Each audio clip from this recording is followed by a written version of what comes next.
you were gonna go to, uh, weren't you thinking Wright, about like Dayton or Wright not? State University. Yeah. Yeah, yeah, yeah, yeah, yeah. And then you were like, I'm actually gonna go out to Seattle. So speak about like that decision, and then also your experience at Cornish. What Yeah. did you do, and what was that like? Totally. So, yeah, you're absolutely right. I committed to Wright State University. I had a really hard time Yeah, figuring out where I wanted to go to college. I think, as an 18-year-old, didn't that we seemed all? like, Yeah, yeah, exactly. That seemed like, God, honestly, that was probably Yes, one of the most Sarsky. difficult decisions I had to make. And well, it's being so so stressful. indecisive, Yeah, yeah, it's yeah. yeah, I was like, how do I know? How do I know what is the right choice? Like, so many of these schools feel like, such a wonderful opportunity. It did become very overwhelming. Although I was almost certain that I was going to go to Emerson College in Boston for theater education. I was really big on theater education, mm, became really interested in drama therapy. And so that school seemed like a really great opportunity to pursue a more specialized approach from the education perspective. yeah, But it was very expensive. So that unfortunately couldn't become a reality for me. yeah. But Wright State was a wonderful school. I was accepted into a few others, so there was like five in my pile. But I ended up committing to Wright State just because it seemed close. It was rather affordable. It seemed like a really, they had a wonderful arts program. I have a lot of friends who have gone through Wright State and have absolutely loved it, and so that was a huge reason why I decided to commit. But once I committed to the school, I felt like that I don't really know how to explain it. I just felt this calling to just get the hell away. Yeah, do your own thing. And Get the yeah, hell away. so Do your own thing. that's basically, I was already accepted into Cornish at the time. And I literally made my college decision on the deadline, like on May 5th, I think, or whatever the deadline was, May May 1st. 5th. Yeah, I Yeah, think that was. Yeah, it that was probably like was something like the that. like like the college deadline for all seniors. And I was like, okay, I'm just going to Wright State because I couldn't make a decision. But you know like 20 days later, I was like, no, I need to go to Cornish. Like, this is something's telling me to do this. And so I did. Yeah. And I Well, think good. overall, it was the right decision because at Cornish I was just exposed to, gosh, I mean, I had never been to Seattle before in my life. I had never even been west of Colorado. So Oh that yeah. was in itself a huge experience, huge adjustment, culture adjustment, for sure. But Oh, I'm yeah, sure. living in Seattle was really, really fun. Um, Cornish is a tiny school. There's about, I think, 600 students total, so very small. Wow, So I talk didn't know it about was an that intimate small. learning environment. Yeah, yeah, a very intimate learning environment. You really got to know your cohort, had a really strong bond with the students. I mean, you're pretty much with the same students from freshman to senior year. Yeah, Obviously, we had quite a few transfers that came in as well. yeah, But it was a very hands-on, on your feet approach to learning. I mean, I maybe had probably two classes, maybe three classes per year where I was actually sitting in a seat. So everything is collaborative, a lot of kinesthetic learning. It's art school, so I'm, going there for my BFA in acting. So I had a lot of like writing, like playwriting classes and like physical technique classes. I actually had a mindfulness class, which was like meditation and mindfulness that really changed my life. I took that my freshman year, and I took a general like scene study classes. So we had a very, I guess, broad approach to learning, but everything is very collaborative. It had an improvisation class. hmm, So, you're thinking on your feet. They're trying to build you as like a physical being and through a physical learning environment, which was very beneficial. Um, but yeah, it was different. I think that's why I also wanted to go there and decided to make the transition, yeah, is just because it was a different environment than what I was used to. Even being at Manual at an art school, there was still a lot of perspectives that I, didn't think, or I don't think would have been exposed to had I gone somewhere else. Um, yeah, I, the West Coast in general is just very laid back, very hmm, progressive in a lot of ways. I learned a lot and felt like that I definitely have grown a lot as an individual. So that was, just a wonderful experience to be able to become more educated, not only in my field, but just in the world in general. Just gain a lot of different perspectives.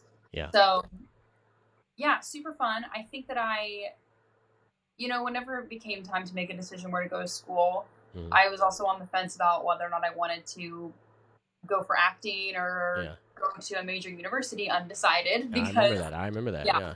because there were a lot of things that I hadn't done before in my life since I had pretty much done acting For like, in musical theater yeah.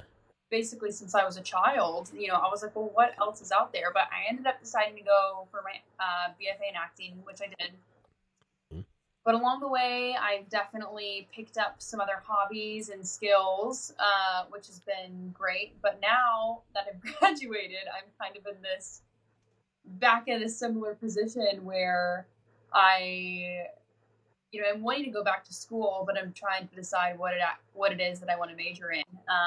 But I Okay. really do think that Cornish opened me up to, a lot of perspectives as far as like deciding what other things I could pursue. Even That's though it good. was a pretty structured curriculum, at least as like with the acting track.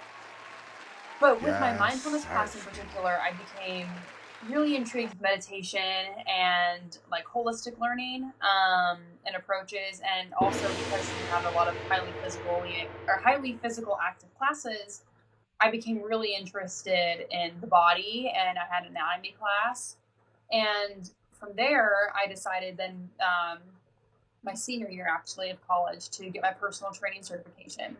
Mm. I became really involved. Well, I became really involved in strength and resistance training. I joined a gym and really wanted to work on my physical body, and it was kind of about like what am I capable of, like how can I push myself, how can I become stronger, Yeah. and so I became really interested in fitness and exercise science. So I was like, okay, I'll get my personal training certification.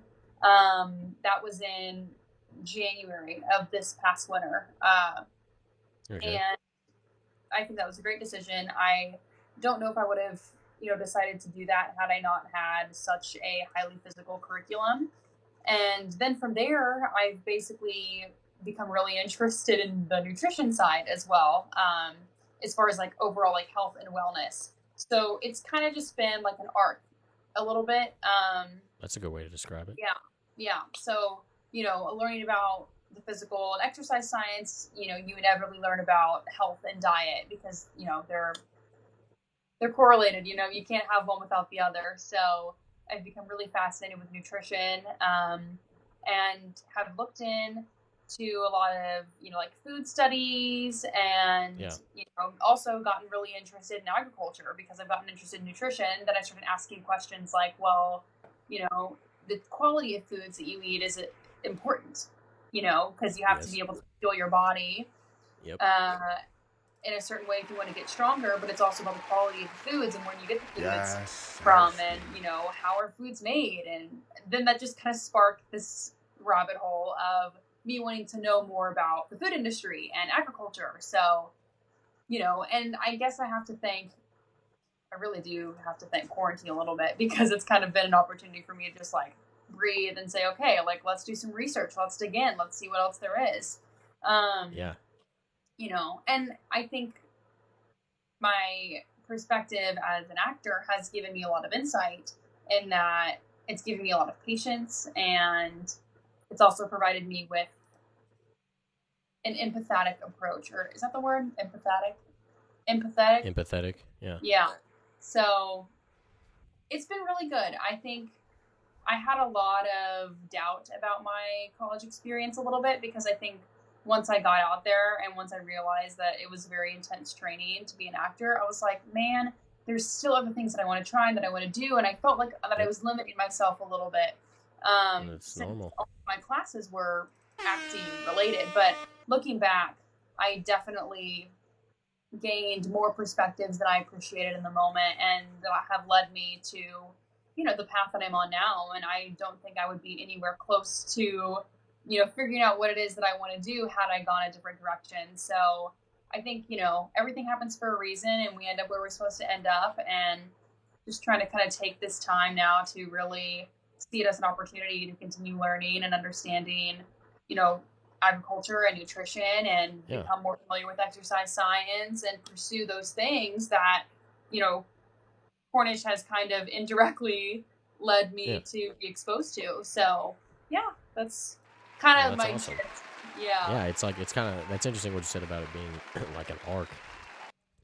Like you said, I mean, I believe that everybody has their own path, and you end up where you're supposed to be, wherever that is at any moment. And Right. people will go to college, and not everybody, and some people know what they want to do, and some don't. And then by the time you get out of college, is the time in your life when you're like, well, maybe I want to do this, maybe I don't want to do this. Right. So, which kind of sounds like what you were speaking on, and You know, having done acting my entire life, I've gained such a, I don't know, focused perspective yeah, on, you know, the work that's required of an actor.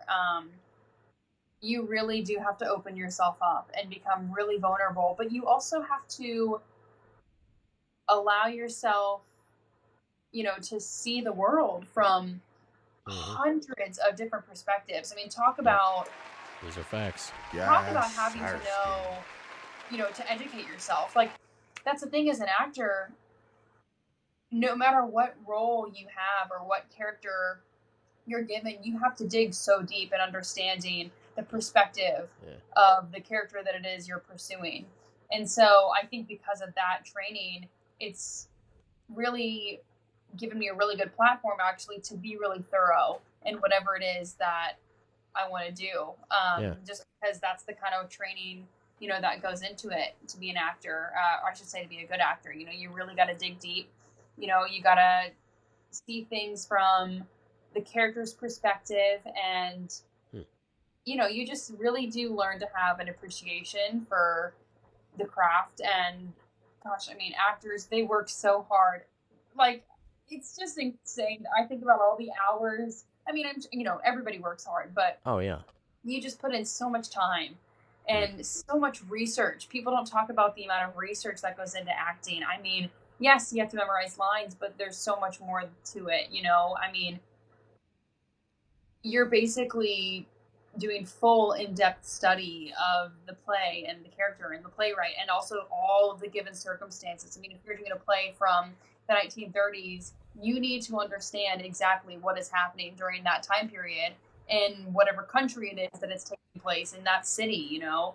And there's just so much research that goes into it. You really do learn a lot as an actor, because you never know what kind of show you're going to do, or you know what kind of story you're going to hold. yeah. um Well, that's so awesome. yeah, it's I think that I think, you know, being an actor has given me so many opportunities and exposure to a lot of the world that I, you know, might not have gotten had I pursued something differently, or had I pursued, Yeah, you know, yeah. gone. I mean, who knows where I would have ended up if I had gone to another college and Well, went undecided. I don't know, no idea. who Wasn't knows? supposed to be Well, that way. So that's amazing though. That I mean, literally what you just spoke about, everything that as an actor, what's required of you, the research and the really, I mean, you have to understand your character. But yeah, it seems like that whole, I guess, lifestyle that you were, as an actor for so long, it seems like that is what opened your mind to these new experiences. And totally. it's awesome. It's awesome that you're accepting the transitions and the realization. Like a lot of people would just panic and be like, oh, I don't know what to do, I don't know what to do, which is not uncommon. You know, didn't really know what kind of path I wanted to take. Mm. But in particular, the style of learning that is held in this preschool is based on the Reggio Emilia philosophy, which Yes, you spoke about is, this. yeah, yeah, which is this super awesome, basically ever changing curriculum that's all about intentional play. And it totally fosters to the needs and the desires and the responses of the children. So the curriculum is constantly changing based on how the children respond to the activities that the teacher facilitates.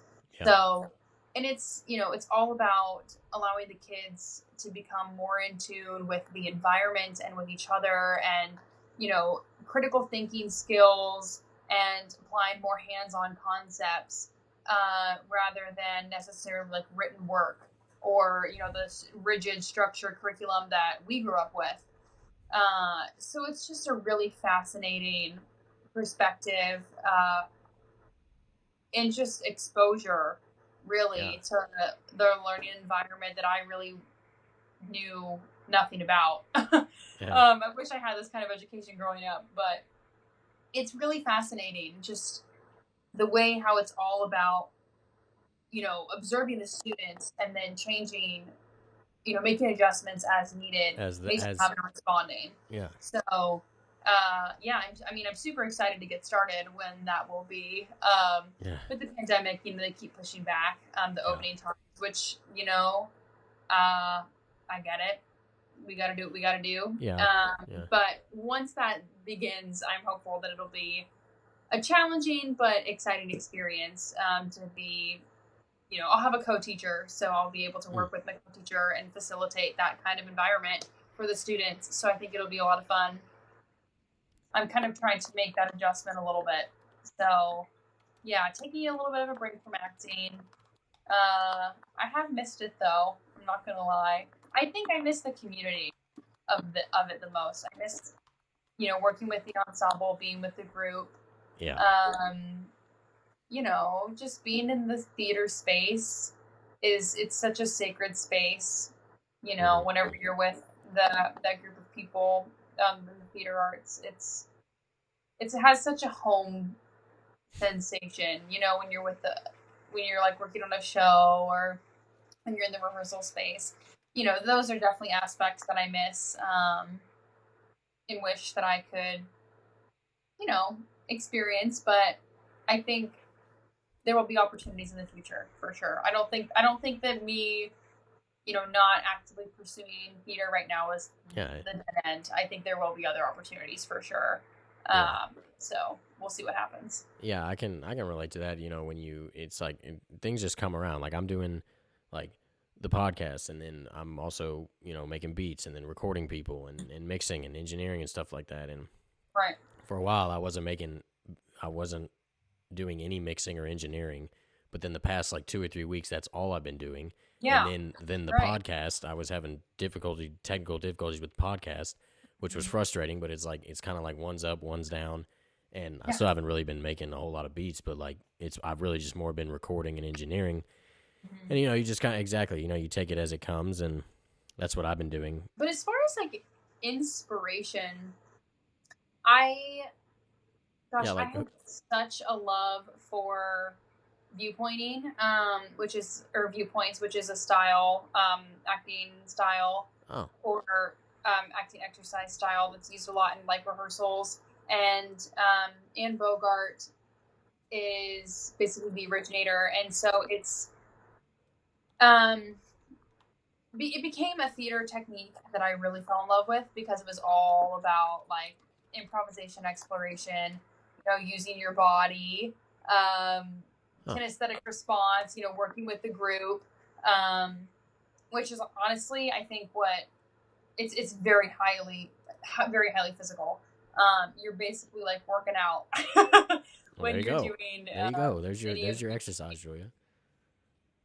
Yeah, And right. I mean, and that's when I was like, dang, my body can do anything. And then yeah, that's kind of what sparked, I think, me wanting to get into training a little bit, because it was like, like what else can my body do? Like how else can I become stronger? And and also I think a huge thing was like, if I have a strong body, think about all the other things that I can do, as an actor, like what other things I can be capable of, and how they can make me more versatile. And, but I think that style in particular, and like learning more about viewpoints and Anne Bogart and her style of learning and her school that she started, I just, gosh, I mean, I just had such a great appreciation for it and fell in love with it. Our class, I took a class, the improvisation and collaborations class. Whew, that's a mouthful. That Cornish was basically about this style and viewpointing training. I ended up being a teacher's assistant my senior year, in this class, which is a freshman year, because I loved it so much. I would love to maybe, part of me thinks that like if I decide to become a professional actor, that maybe someday I'll even, pursue teaching and do, theater teaching with this style, There you go. with a lot of viewpointing, and book growth techniques, things like that. I also have a lot of inspiration from, gosh, from dance.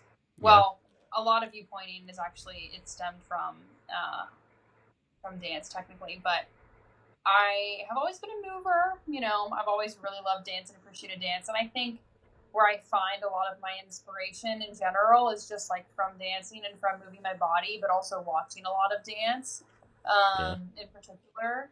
I think that that's always been something that I've gone to if I've ever felt stuck or, if I needed some creative inspiration, was either move my body or watch people move their bodies. So, which Nice. is like, kind of sounds silly when I say it out loud, but that's what I had Yeah. to do. Like that's what I needed to either put myself in an empty room with a mirror or go on YouTube and watch. Gosh, I mean, so many modern dance videos in Yeah. college, or even if I just like needed, to like just like a break, like that was just that always, if I ever felt like I was really struggling or was having a hard time, like that was like the one thing that I could do, just like moving my body, just like dancing and using that as like an outlet, essentially. So, Mm-hmm. but yeah, I think that I also gained so much inspiration from my peers. Good. Just, I think, oh yeah, I think inspired by my own classmates has been consistent since high school too. Like I was always so inspired by my classmates and my peers in high school, just like I was in college too. I mean, there's just I think that's because when you're working with the community, when you're working so closely with people, and you're brainstorming ideas with individuals, it's like I need that kind of connection. Like I need to be brainstorming with other people and hearing other people's ideas and Yeah. creative pictures that will then inspire me to come up with new ideas as well. Like it's constantly bouncing off of what other people are thinking and It's a collaborative what they effort. have in mind. Yeah, it's exactly right. It's a collaborative effort. Like if you're you know working with other people, and since we're on our feet and collaborating, like physically collaborating all the time, it's like I have to have other people. Yeah. So who else am I going to go to other than my classmates and my peers? And you know that's, I think, just also been, I mean, that's just kind of part of it. Also part of with theater. Um, Well, that's amazing. That's yeah, amazing that you can trust that and that process. Yeah, like performances like that that yeah, you just spoke about. Like for me, like with that's kind of how I felt about like concerts that I've been to. Sometimes shows that you see any kind of show right. can be moving like that and just like totally. And it's like do you ever have like people call it like post like concert depression in my like after you've seen a show that was amazing and then it may be a little different for like Yeah, a concert or like a theater show, but after like some shows I've seen, like the next day I'm like, man, like I'm just like sad because it was just like being in the moment like that with an artist that you like really look up to is like super amazing, you totally. know? Well, you get kind of this almost like spiritual, Yeah, like exactly, connection exactly. and energy. Like you just, it literally fills your soul up, and it's almost like a high. Like it literally feels like you're having a body high, and Mm-hmm. then once it's over, you're like, well, shit, now what? Mm-hmm. Yeah, I think for sure. I feel that way a lot too, listening to um, like classical music. Honestly, a white pass. Like the band there and going to those Oh, concerts, I yes. definitely had that feeling for sure. Like, and Thank that's the you. thing. Like that's the power that art can hold. It can totally have. Yes, Well, it Hearthstone. does. I mean, I think that's why people use it and are drawn to it, is because of the effect that it has. I mean, gosh, I don't, I don't know where I would be if I didn't have my creative outlets and my creative exposures and artistic exposures. I Facts. mean, no one would be functioning. We wouldn't Yes, even be here if it Hearthstone. weren't for it. I mean, like it's so important. Yeah, it is having those creative outlets, the way to blow off some steam, or just to be creative is what they are, you know. And like everybody's got their those outlets like that, and it is very important to have those. You're right. I agree. What is the creative scene like in Louisville as a for theater or dance or like musical theater? What have you seen or heard Well, of? You I'm know, sure it's changed significantly in the 4 years that I've been gone. yeah. I guess I can't really speak on what's popping as far as like what's relevant, but I mean, obviously, Actors Theater of Louisville is huge. Um, for those of you who don't know, or if you don't know this, I think we might have talked about this, but the Humana Festival is like Hmm. one of the largest new play festivals in I think the world. Um, New playwrights from like well-renowned playwrights will produce um, new work at the Humana Festival. Teresa Rebeck is um, a very popular playwright, and anytime, I mean, a bunch of her new plays are showcased in the Humana Festival. I mean, we studied her a lot in college and in high school as well. So, like, that's just one playwright in particular. But yeah, the Humana Festival is huge. Actors Theater of Louisville, they're collaborate, and I know Actors Theater, I think, is actually holding apprenticeships right now. Like, they just made an announcement, I think, like within the past couple of days. Um, and I know that there is still work happening. I just, Yeah. I need to work a little bit harder as far as like keeping up. I get their emails, but I know Walden. I mean, Walden actually is not called Walden anymore. They changed Oh, that when I was leaving. I think it's the Commonwealth Theater now. They merged with Blue Apple Players. I'm not sure. I'm assuming that they still are in collaboration with them, but so I know they have. I don't know if they're doing online, like virtual plays or not, but that would Kentucky be interesting. Shakespeare, I know was. They did. I think they did a virtual segment of As You Like It. So there's definitely theater companies are doing what they can despite the pandemic, which is great. We got to keep the theater alive for sure. Obviously, we can't. It limits like rehearsal spaces and like being able to have audiences. But I know I even had some friends out in Seattle who did like Zoom shows, uh, Hmm. which is pretty cool if you think about it. Like, the art must go on, so people will do what they Hey, can. But yeah, amen. I mean, Louisville, I think, has a really strong artistic scene. There's a lot of different theater companies here around town, and I think, it's not as, I don't know. I think that there's just a lot of opportunity, Well, that's kind period, of of one of the colors. questions I usually ask, but it's old at this point. Is kind of like how your creative process has been affected during the quarantine. You kind of just said some things about it, but what Yeah. was that? What's it been like in general? Your like creative process for anything, being inspired, really. Like, what's that been like during quarantine? You know, I feel like I allowed myself to be creative in ways that I wasn't before, I guess. Mm-hmm. Because normally I'm creative with a group of people and like collaborating and like, feeding off of other people's energies and creativity, which obviously I haven't been able to do that. Yeah, Um, so I think I've been finding a lot of creativity and just like more trust in my own individuality, but also like picking up new art and new skills. Like I've been doing embroidery, which is like so random, but hey, like my mom knows a I lot don't really. about that. Yeah, Yeah, yeah. I've been like randomly doing that, but also a lot of writing. Like a lot more writing than I thought. I used to like dabble in writing a little bit, but I didn't really take it as seriously. But I've definitely taken it a little bit more seriously since I've been in quarantine, which has been kind of cool. yeah.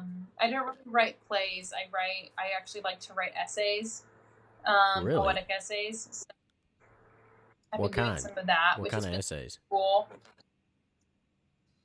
A lot. Usually it's based on like my own, let's see, just my own internal struggles, just kind of writing it down like from my perspective and just like talking a lot about how, well, I mean, really just about like very particular things, but also like experiences and like random stories of my childhood and like how it relates to my life now.